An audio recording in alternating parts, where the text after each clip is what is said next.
Shalom Bapak Ibu sekalian, hari ini adalah minggu kedua ya di bulan Desember dan minggu depan gereja kita akan merayakan hari kelahiran Yesus ya. Yesus sudah lahir ke dalam dunia ini. Lambang pemerintahan ada di bahunya ya. Bagi orang Yahudi ya, raja yang mereka nantikan itu adalah raja yang memimpin bangsanya. Raja yang membawa kejayaan bagi bangsanya. Raja yang mereka anggap membawa kejayaan, ya, kekayaan bagi bangsanya. Jadi mereka menganggap Yesus itu bukanlah Mesias, raja yang mereka nanti-nantikan menurut persepsi mereka. Ya. Jadi Bapak Ibu sekalian, minggu lalu ya, saya sudah khotbah tentang silsilah Yesus. Tentang apa? Jadi silsilah itu dibuat sedemikian panjang bukan buat menu-menuin Alkitab. Tapi ada artinya, ada maksudnya. Ada nama-nama wanita yang seharusnya tidak disebutkan di dalam silsilah, ya kan selalu kan disebut, ya Abraham, terus kemudian Yakub, Yusuf, gitu ya, Ishak, Yakub, Yusuf, terus gitu ya. Biasanya nama itu nama keturunan dari laki-laki, dari bapak. Tapi ada nama-nama seperti apa? Tamar, Ruth. Terus siapa lagi? Rahab. Terus siapa lagi? Kenapa nama-nama itu disebutkan? Ada istri siapa? Masih ingat kemarin? Betseba, istri siapa? Kenapa nama-nama mereka disebutkan di dalam silsilah Yesus? Dan di antara mereka ada orang-orang yang memang tidak berkenan seharusnya disebutkan. Ya, kenapa Yesus mau lahir di garis keturunan wanita yang dianggap menjijikkan, pelacur? Supaya apa? Supaya kita mengerti hari-hari ini bahwa dia tidak melihat latar belakangmu. Dia tidak melihat masa lalumu. Dia menerimamu apa adanya. Amin. Dia tidak melihat dosamu. Dia berkata apa? Justru orang sakitlah yang membutuhkan tabib. Justru orang berdosalah yang butuh juru selamat. Amin. Amin. Siapa orang berdosa? Saya dan Anda. Tapi puji Tuhan, kita berkenan, kita disebut sebagai orang benar, orang suci, orang kudus, bukan oleh karena perbuatan kita, tapi oleh karena perbuatan Yesus di atas kayu salib bagi kita. Amin. Jadi puji Tuhan, dia sudah lahir ke dalam dunia ini. Ya, Matius 1 ayat 17, tolong tampilkan. Saya memikirkan hal-hal seperti ini ya. Kenapa harus dibagi menjadi 3 bagian? Ya. Coba baca, 1, 2, iya. Jadi seluruhnya apa? Ada berapa? 14 keturunan dari Abraham sampai Daud. 14 keturunan dari Daud sampai pembuangan ke Babel, dan 14 keturunan dari pembuangan ke Babel sampai, kenapa enggak langsung disebut 42 ya?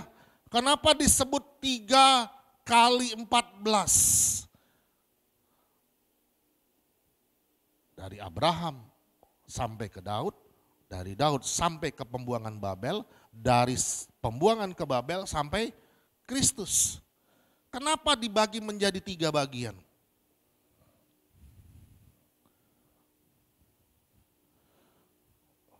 Yang bisa jawab saya kasih coklat. Pernah enggak kepikir ini? Halo.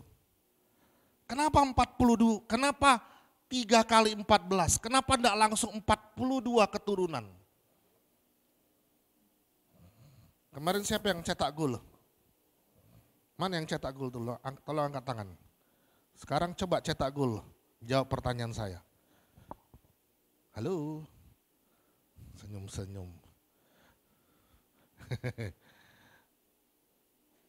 Ayo pikirkan ini, firman Tuhan itu penuh dengan kekayaan-kekayaan rohani bagi kita yang menggali firman itu. Bagi kita yang diberi pengertian, diberi pewahyuan oleh Roh Kudus. Angka 14 adalah angka, ada yang tahu? Keselamatan. Dia datang sebagai juru selamat, membawa keselamatan bagi umat manusia. Angka 3 adalah angka, dia bangkit pada hari yang, angka 3 adalah hari kebangkitan. Oleh karena kebangkitannya lah kita diselamatkan. Haleluya, tepuk tangan bagi dia. Dia sudah lahir, dia menebus dosa kita, dia bangkit pada hari ketiga, sehingga benar kita diselamatkannya. Haleluya, amin. Jadi tidak sembarangan, ada makna, ada arti di sana. Mari kita membuka Kolose pasal 1, ayat 25, 26 dan 27.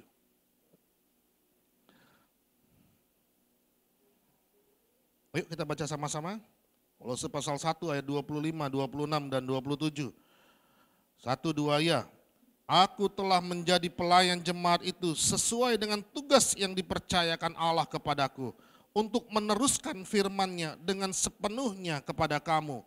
Yaitu apa? Yaitu rahasia yang tersembunyi dari abad ke abad dan dari turunan ke turunan, tetapi yang sekarang dinyatakan kepada orang-orang kudus-Nya. Katakan rahasia. Kasih tahu kiri kananmu rahasia. Wow. Sering dapat rahasia di tempat ini? Yang tidak didengar di tempat lain? Ada rahasia yang tersembunyi dari apa? Dari abad ke abad. Satu abad itu berapa tahun sih? 100 tahun. Dari ratusan tahun ke ratusan tahun. Jadi bukan cuma rahasia, tapi rahasia ini sudah lama, dari abad ke abad. Dari turunan ke turunan. Dan puji Tuhan, katakan puji Tuhan. Apa katanya? Tetapi yang sekarang dinyatakan kepada orang-orang kudus-Nya. Siapa orang-orang kudus itu? Saya dan Anda, tepuk tangan bagi dia. Karena dia sudah membukakannya bagi kita. Ayat 27. Kepada mereka Allah mau. Katakan Allah mau. Katakan Allah mau. Allah mau memberitahukan betapa apa? Betapa kaya dan mulianya rahasia itu di antara bangsa-bangsa lain. Yaitu apa? Kristus ada di tengah-tengah kamu. Kristus yang adalah pengharapan atas kemuliaan. Dia datang. Dia lahir untuk kami, dia mati bantu kami. Dia bangkit bagi kami semua. Jadi dia lahir, dia memberikan pengharapan. Dia lahir untuk apa? Untuk ada hari esok bagi saya dan Anda. Amin. Dia membawa pengharapan dan kemuliaan itu. Ya. Jadi Yesus ada di tengah-tengah kita. Yesus sudah lahir dalam kehidupan kita. Ayat 27. Apa? Kristus ada di tengah-tengah kamu. Kristus yang adalah pengharapan dan kemuliaan itu. Ya. Minggu lalu buat saya itu boleh mengerti bahwa sesungguhnya kalau setiap orang mengerti apa yang dituliskan oleh Injil Matius, lalu boleh mengerti siapa yang menulis Injil Matius itu. Siapa yang tulis? Siapa yang tulis Injil Matius? Matius. Siapa Matius itu? Seorang pemungut cukai. Jadi buat orang waktu itu, pemungut cukai itu adalah profesi yang paling menjijikkan. Kenapa paling menjijikkan? Karena dia dianggap pengkhianat bangsa. Mereka bekerja untuk orang Romawi majakin orang sendiri, bangsa sendiri. Mereka jadi musuh bagi bangsanya sendiri. Tapi Yesus mau datang ke rumah Matius. Yesus mau duduk, mau makan bersama dengan Matius. Bahkan bukan cuma dengan Matius saja di ayat yang kita baca kemarin. Dia duduk makan bersama-sama dengan pemungut-pemungut cukai lainnya dan banyak orang berdosa. Bukan orang yang merasa benar, suci, kudus, dan mulia. Yang Yesus pilih, yang Tuhan pilih untuk tulis Injil Matius.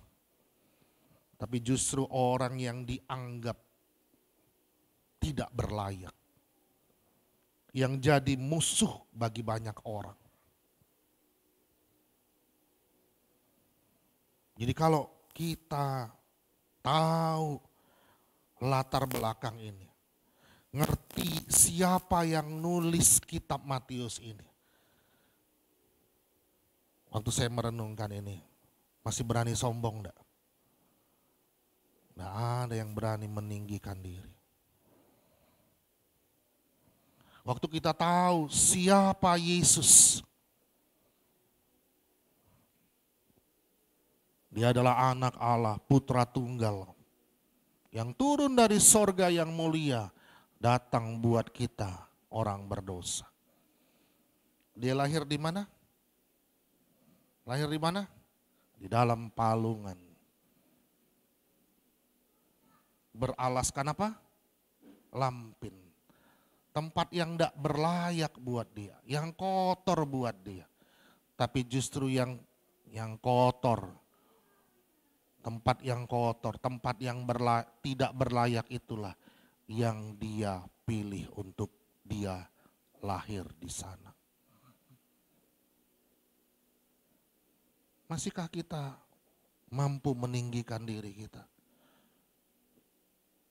Masihkah kita waktu kita datang ke rumah Tuhan, lalu kita tidak mampu menaikkan pujian penyembahan kita, totalitas hanya bagi Dia, dan kemudian tidak ada maksud sedikit pun mengambil kemuliaan di dalam pelayanan kita kepada Tuhan.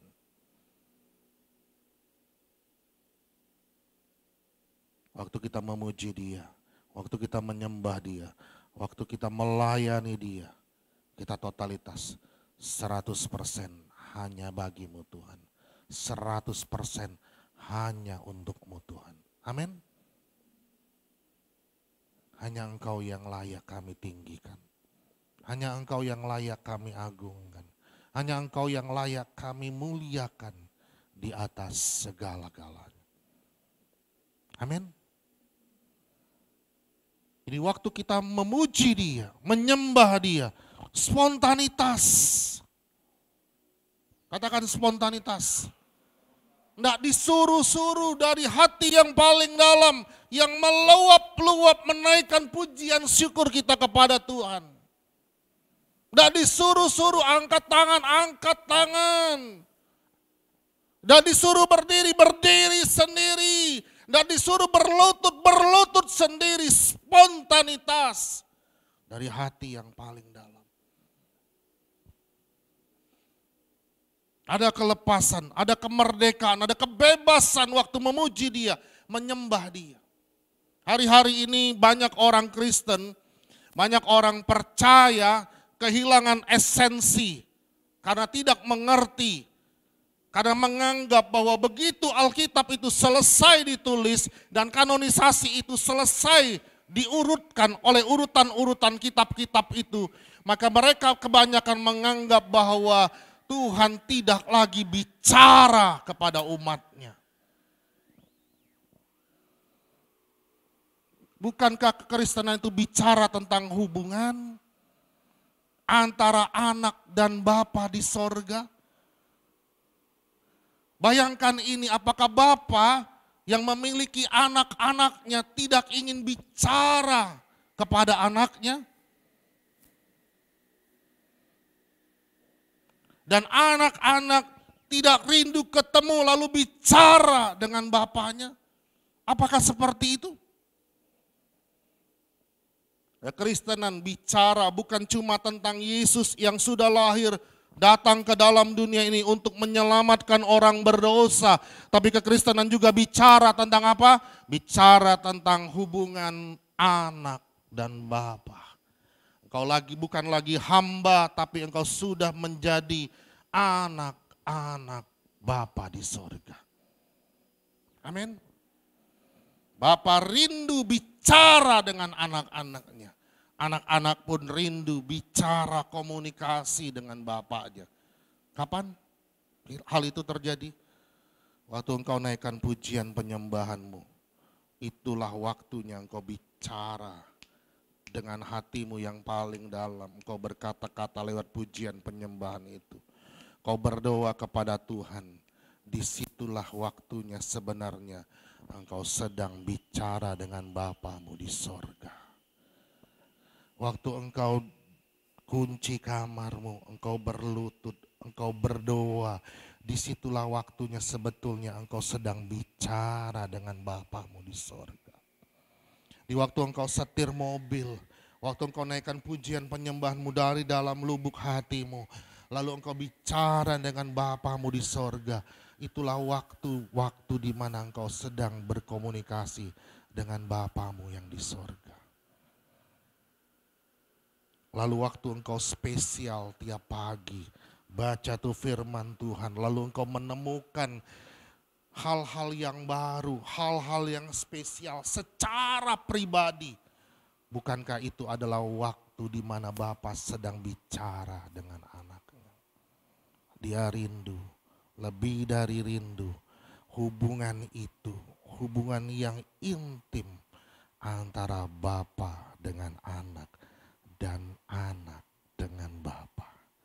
Itulah kabar baiknya. Dia bukan cuma menyelamatkan kita dari dosa, tapi dia juga sudah angkat kita menjadi anak-anaknya. Lalu waktu kita tahu kita ini anaknya loh, kita ini punya Bapa loh, Bapa di sorga loh. Lalu bagaimana hidup kita? Bagaimana sikap kita? Bagaimana ibadah kita? Bagaimana pujian penyembahan kita? Semuanya bukan oleh karena ketakutan. Tapi oleh karena apa? Kasih Bapa.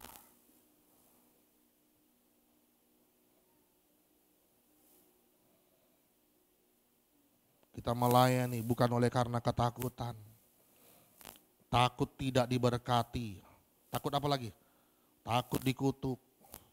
Takut nanti, itu kan sakit ya kan. Iblis dia tidak mau ibadah. Tidak mau pelayanan. Emang seperti itu? Bukan. Kita datang, kita melayani Tuhan. Karena kita tahu kita sedang melayani Bapa kita di sorga. Karena dia lebih dahulu sudah melayani kita. Beda enggak? Beda. Kita tidak lagi dipimpin oleh ketakutan, tapi kita dipimpin oleh kasih Bapa. Waktu kita datang ke rumah Tuhan, kita bawa persembahan. Persembahan itu bukan karena didurung-durung. Di apa? Senyum-senyum sih. Ya, bukan cuma diedarkan gitu ya. Bukan. Tapi karena kita memang mau memberi, karena kita sudah menerima dari Bapa. Tanpa dipaksa-paksa, ada kasih di sana. Iya enggak? Enggak bicara tentang perpuluhan. Terlalu sedikit perpuluhan itu kalau dibanding dengan apa yang Yesus buat dalam kehidupan kita. Amin. Perpuluhan itu sebetulnya bukan bicara tentang apa yang harus, tapi itu bicara tentang penata layanan keuangan. Bagaimana kita harus menata layani keuangan kita. Supaya apa? Supaya pekerjaan Tuhan tetap bisa berjalan. Untuk Tuhan, untuk pekerjaan Tuhan. Orang berkat itu dari Tuhan kok. Ya, jadi kita memberi karena kita mengerti. Kita memberi karena kita dikasihi lebih dahulu. Kita memberi karena kita adalah anak-anak Bapa di sorga. Amin. Waktu kita melayani, kita mengerti, bukan karena dipaksa-paksa, disuruh oleh ibu gembala, ditungguin, bukan. Tapi karena kita tahu kita adalah anak-anak Bapa di sorga. Ada kualitas pelayanan yang berbeda waktu kita mengerti hal ini. Ya, waktu kita menari. Apa namanya itu kalau di sini? Tamborin. Kita tidak fokus kepada apa yang di depan, tapi kita fokus kepada apa yang di atas sana Bapa kita di surga. Kita benar-benar worship menyembah Dia.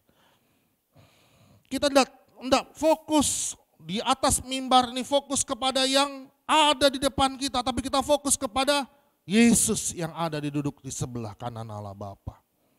Kalau kita fokus kepada apa yang di depan, kita tidak ada bedanya dengan artis. Dan kita bukan artis.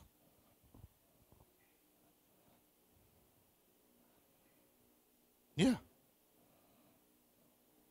Lalu tanya lagi, berapa PK-nya?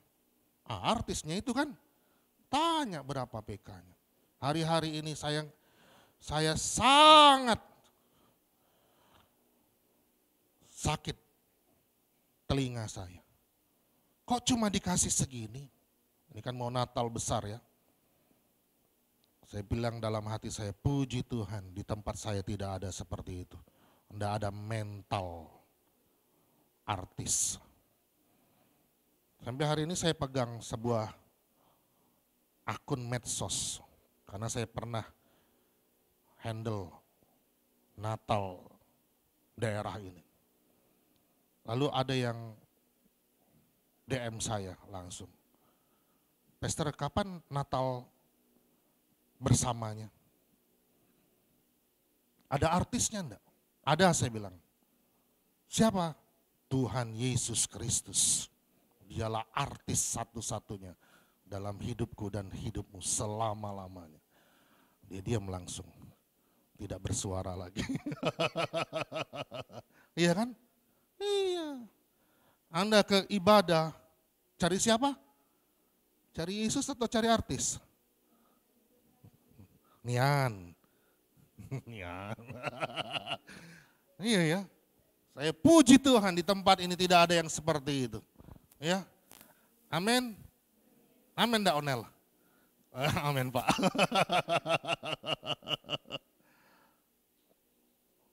Mari kita buka Yohanes pasal 5. Ayat yang ke-19. Saya belum mulai ya. Saya baru mau mulai. Yohanes pasal 5 ayat 19. Mari kita baca.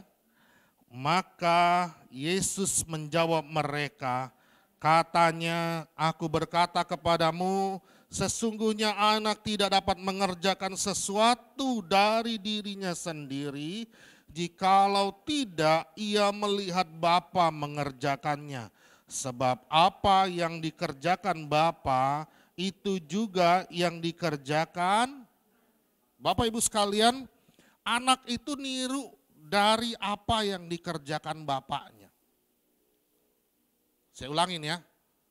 Anak itu niru dari apa yang dikerjakan bapaknya. Siapa yang ngomong?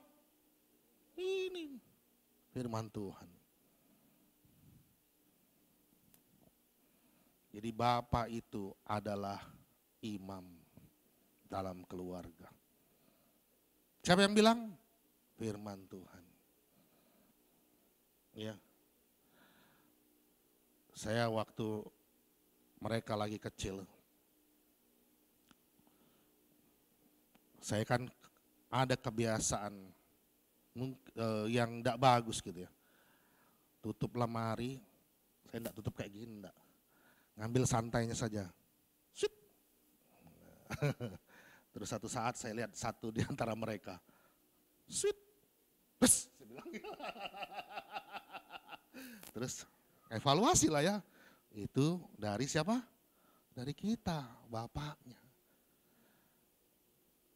Dan Yesus pun berkata apa? Aku berkata kepadamu sesungguhnya anak tidak dapat mengerjakan sesuatu dari dirinya sendiri jikalau tidak ia melihat Bapa mengerjakannya. Tahu maksud ayat ini? Bukan tadi yang saya jelaskan. Yang tadi saya jelaskan itu hanya bagian kecil.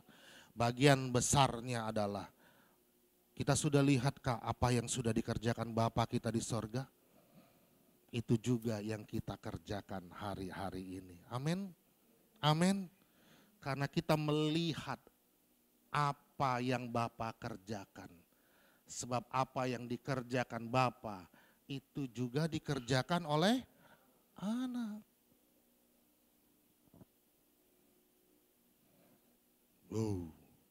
Jadi waktu Bapa membuat kesembuhan bagi banyak orang, kita anak-anaknya juga mampu membuat kesembuhan demi kesembuhan itu. Bapa boleh membuat berkat bagi anak-anaknya, bahkan bagi orang banyak. Kita pun anak-anak juga mampu menjadi berkat. Amin. Karena kita tahu dan kita melihat apa yang Bapa kerjakan. Nah, tapi coba perhatikan, ada satu hal yang menarik buat saya. Di awal kalimat, coba perhatikan. Maka Yesus menjawab mereka. Siapakah mereka di situ? Kenapa Yesus jawab kayak gitu? Coba lihat ayat sebelumnya, Yohanes pasal 5 ayat 18.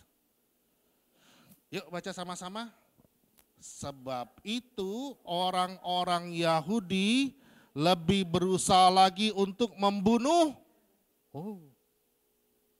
Jadi rupanya Yesus sedang bicara sama orang Yahudi yang sedang lebih berusaha lagi untuk apa? Untuk membunuh Yesus. Bukan saja dari apa? Bukan saja karena apa? Hari Sabat. Bukan saja karena Yesus meniadakan hari Sabat, tetapi juga karena ia mengatakan bahwa apa? Bahwa Allah adalah Bapanya sendiri dan dengan demikian menyamakan dirinya dengan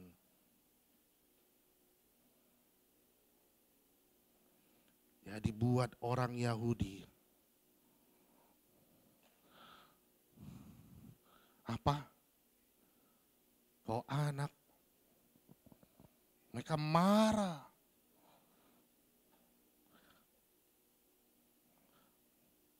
Sampai hari ini mereka memanggil Allah di sorga dengan sebutan Elohim Yahweh. Karena apa?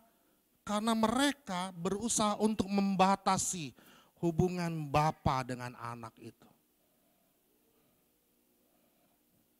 Nama Allah buat mereka adalah nama yang suci dan agung dan mulia. Tidak dapat disebut dengan sembarangan. Buat mereka, mereka tidak berkenan menyebut nama yang agung dan mulia itu. Tapi puji Tuhan, kabar baiknya, Yesus sudah lahir ke dalam dunia ini. Lambang pemerintahan ada di atas bahunya. Dia datang bukan hanya menyelamatkan kita orang berdosa, tapi dia juga memperbaiki hubungan kita yang dulunya hamba, sekarang kita anak, dan lalu kita boleh panggil dia Aba, Bapa. Tepuk tangan bagi Yesus. Aku anaknya dan kau juga. Oleh karena itu kita boleh panggil dia Aba, Bapa. Mari kita baca Roma pasal yang ke-8 ayat yang ke-15. Roma pasal 8 ayat yang ke-15. Yuk 1, 2 ya. Sebab kamu tidak menerima roh perbudakan Yang apa? Yang membuat kamu menjadi takut lagi. Tetapi apa? Tetapi kamu telah menerima Roh yang menjadikan kamu anak Allah. Coba ulangi lagi. Ulangi dari sini, dari tetapi. Pelan-pelan ya. 1, 2, iya. Tetapi kamu telah menerima Roh yang menjadikan kamu anak Allah. Oleh Roh itu kita berseru, ya Aba, ya Bapa. Jadi yang membuat kita panggil dia Aba Bapa karena kita sudah terima Roh yang menjadikan kita apa? Anak Allah. Coba baca lagi Galatia pasal 4 ayat yang ke-6. Galatia pasal 4 ayat yang ke-6. Yuk baca sama-sama, 1, 2, ya. Dan karena kamu adalah anak, coba ulangi lagi, sekali lagi, 1, 2, iya. Dan karena kamu adalah anak, coba ulangi sekali lagi, 1, 2, iya. Dan karena kamu adalah anak, siapa anak itu? Saya dan Anda, kita. Maka Allah telah menyuruh Roh anaknya ke dalam hati kita yang berseru apa? Ya Aba, ya Bapa. Tepuk tangan bagi Yesus. Ini bicara tentang hubungan. Ini bicara tentang hubungan yang baru, yang dipulihkan antara anak dengan Bapa di sorga. Ini bukan lagi bicara tentang hamba, tapi ini bicara tentang anak. Ini bukan lagi identitas yang lama, kita sudah punya identitas yang baru. Kita anak-anak Bapa di sorga.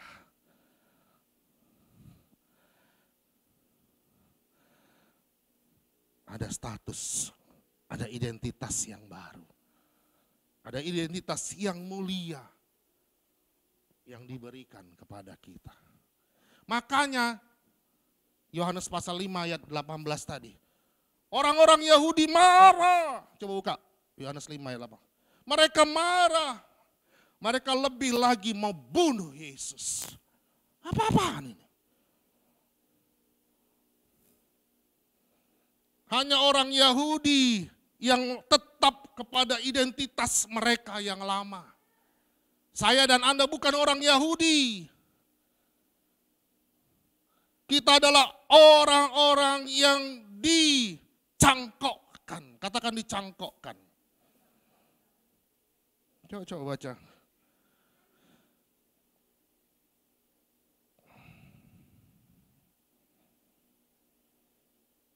Roma pasal 11 ayat 17 mulai. Roma pasal 11 ayat 17.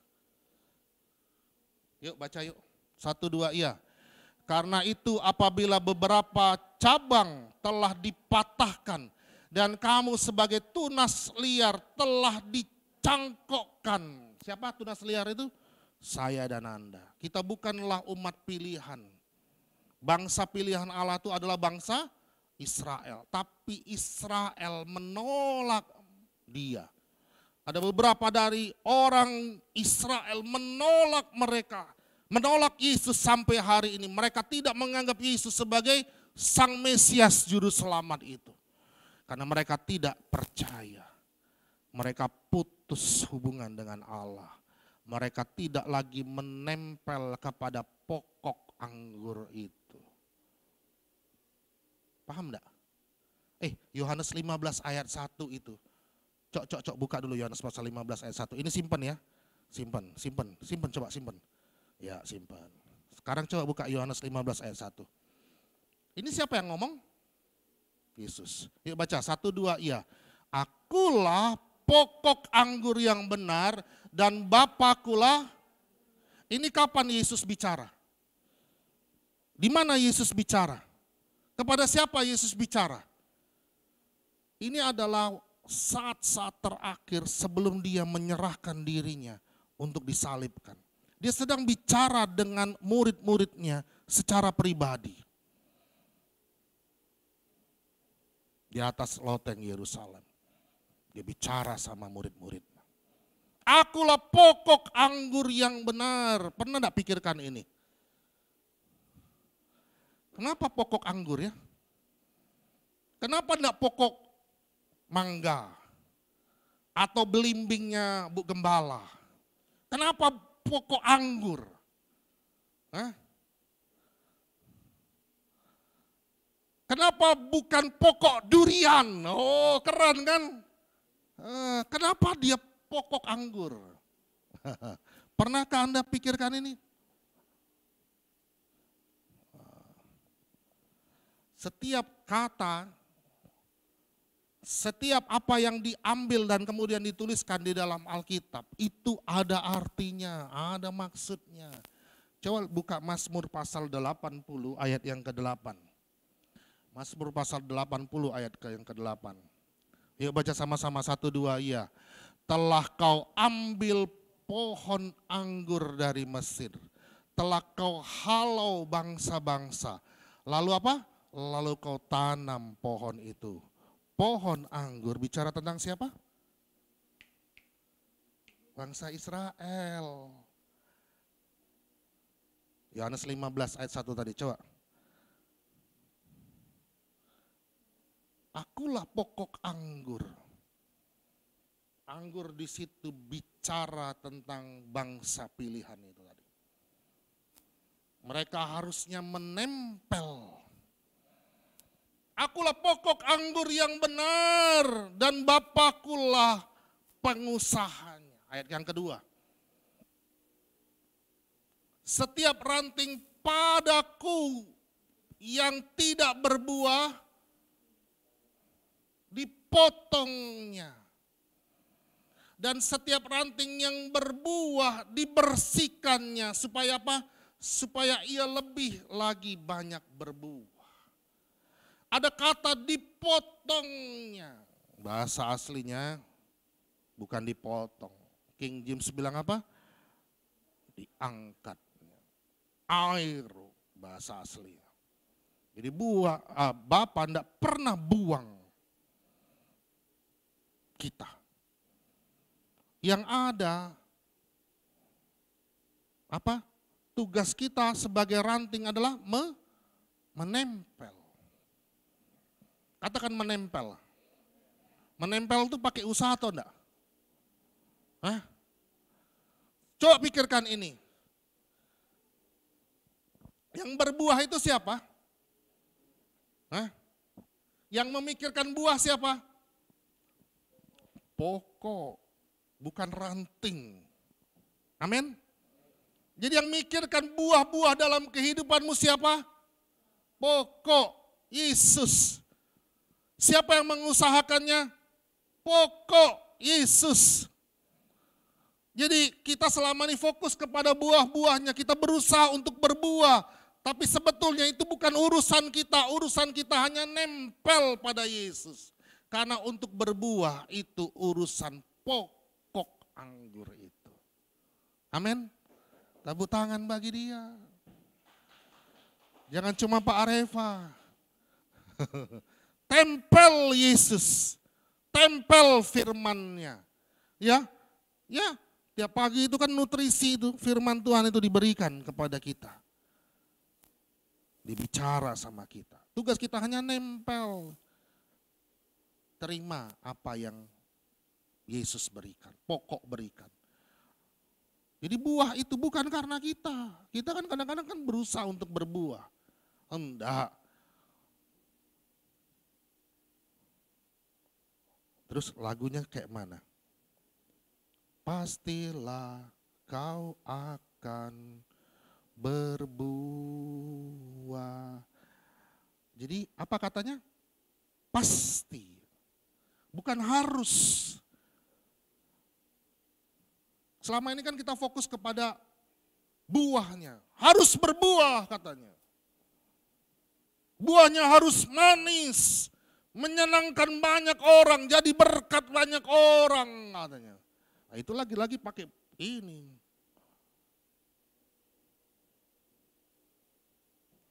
Kelihatan enggak Pak? Belum ya?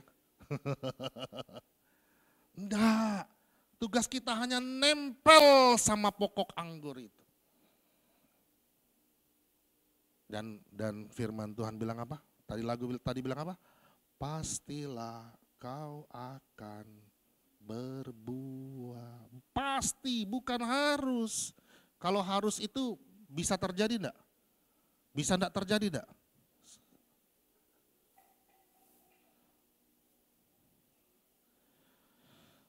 Jadi Israel itu adalah pohon anggur itu. Pohon anggur dari Mesir yang telah kau halau bangsa-bangsa. Lalu kau tanam pohon itu. Mazmur pasal 80 ayat 8. Jadi pohon anggur itu bicara tentang Israel. Terus tadi apa? Yang tidak berbuah dipotongnya. Coba tadi pohon anggur tadi, Dek. Noel. Pernah lihat pohon anggur? Kalau pohon mangga pernah, Pak. Apalagi kalau pohon belimbing, belimbingnya Bu Gembala. Udah pernah lihat kalau pohon anggur? Jelas enggak? Dikit. Ayo kalau enggak jelas sini, maju sini. Iya, ada apa? Ada tiang-tiangnya, ada kayu-kayu penyangganya. Jadi kalau ada yang jatuh, kalau ada ranting yang jatuh, maka apa? Maka ranting itu diangkat, ditaruh di atas penyangga itu. Amin. Amin. Waktu engkau jatuh, Yesus tidak buang kamu. Yesus angkat ke atas kayu itu. Makanya dia terpampang di atas kayu salib itu. Supaya apa? Supaya hidup saya dan Anda diangkat. Supaya apa? Supaya hidup saya dan Anda menghasilkan buah yang banyak. Dia sudah mati di atas kayu salib. Untuk apa? Untuk supaya saya dan Anda berbuah banyak. Jadi yang mengusahakan buah itu bukan ranting, tapi pokok itu. Dan pokok itu tidak pernah biarkan rantingnya jatuh. Yesus yang adalah pokok anggur itu. Dia tidak biarkan kita jatuh, dia angkat kita. Katakan amin. Dia angkat kita supaya apa? Supaya kita terima kembali nutrisi yang dari pokok anggur itu. Supaya kita juga menghasilkan buah. Israel. Ya. Roma pasal 11 tadi. Ayat 17 tadi mulai. Mereka tidak terima. Mereka tidak suka dengan apa yang Yesus ajarkan. Mereka tidak mau menempel kepada Yesus yang pokok anggur itu. Mereka tidak percaya kepada pokok anggur itu. Lalu bangsa-bangsa yang tidak dapat bagian atas pokok anggur itu. Bangsa itu bicara tentang kita, tunas-tunas liar. Apa dikatakan? Dicangkokkan. Katakan telah dicangkokkan. Roma 11 ayat 7 tadi. Roma 11 ayat 17 tadi. Karena itu apabila beberapa cabang telah dipatahkan dan kamu sebagai tunas liar. Siapa tunas liar itu? Saya dan Anda. Telah apa? Telah dicangkokkan. Garis bawahi kata telah dicangkokkan. Di antaranya. Dan turut mendapat bagian dalam akar pohon zaitun yang penuh getah. Terus, jangan kamu bermegah terhadap cabang-cabang itu. Jikalau kamu bermegah, ingatlah bahwa bukan kamu yang menopang akar itu. Melainkan apa? Melainkan apa? Melainkan apa? Akar itu yang menopang kamu. Mungkin kamu akan berkata ada cabang-cabang yang dipatahkan supaya aku dicangkokkan di antaranya sebagai tunas. Baiklah, mereka Israel dipatahkan karena ketidakpercayaan mereka.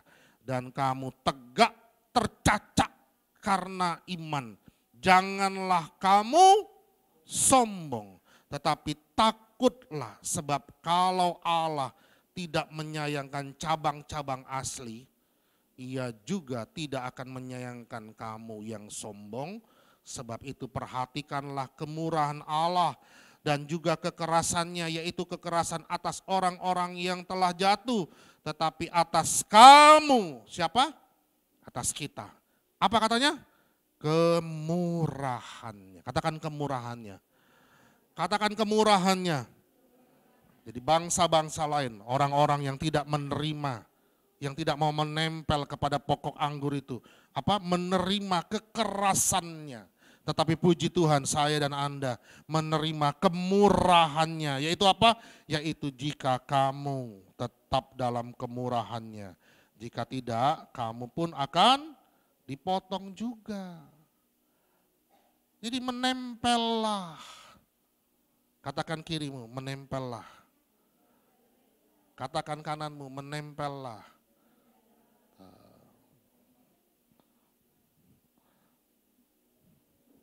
Sebab Allah berkuasa untuk mencangkokkan mereka kembali. Sebab jika kamu telah dipotong sebagai cabang dari pohon zaitun liar dan bertentangan dengan keadaanmu itu, kamu telah dicangkokkan pada pohon zaitun sejati. Terlebih lagi mereka ini yang menurut asal mereka akan dicangkokkan dari pohon zaitun mereka sendiri. Jadi kalau kita dicangkokkan, itu semua karena anugerahnya.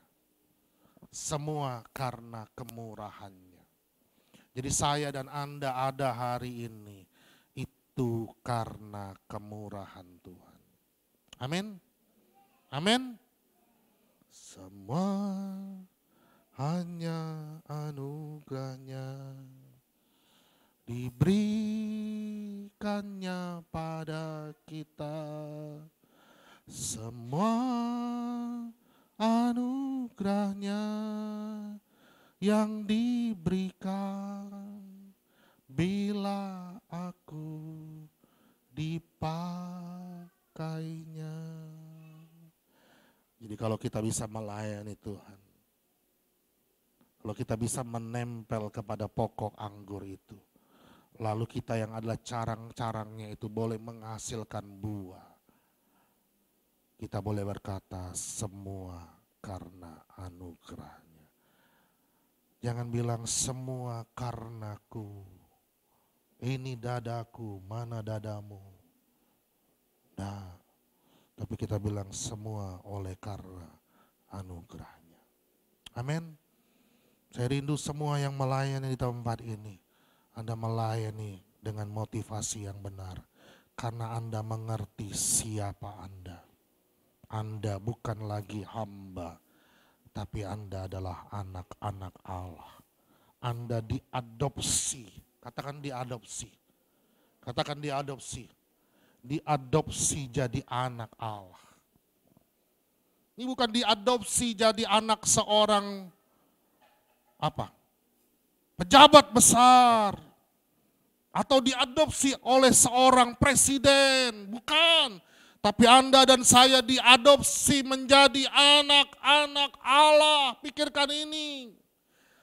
Hal yang mulia, yang besar, yang agung itu menjadi bagian kita hari ini. Kita ditaruh di status yang baru, identitas yang baru, posisi yang baru.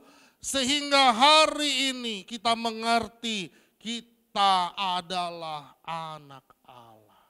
Inilah kabar baiknya. Kita bukan cuma diselamatkan, menerima keselamatan itu karena Yesus sudah lahir 2000 tahun yang lalu. Tapi kita juga mengerti kita punya identitas yang baru sebagai anak. Sehingga kita panggil dia Abba, Bapa. Kalau orang Yahudi yang tolak dia sampai hari ini, mereka tidak berani sebut nama yang sakral, nama yang agung itu. Ya. Mereka menganggap dirinya sampai hari ini karena mereka tidak percaya kepada Yesus. Mereka panggil Allah dengan sebutan Elohim, dengan sebutan Yahweh, sebutan nama yang sakral. yang mulia itu. Karena mereka tahu statusnya tidak berlayak. Tapi puji Tuhan, saya dan Anda tahu hari ini, waktu Yesus lahir, menjadi juru selamat saya dan Anda. Menjadi penebus satu-satunya bagi hidup saya dan Anda. Lalu kita terima status yang baru itu sebagai anak. Kita datang dengan berlayak, lalu panggil dia Abba, Bapa.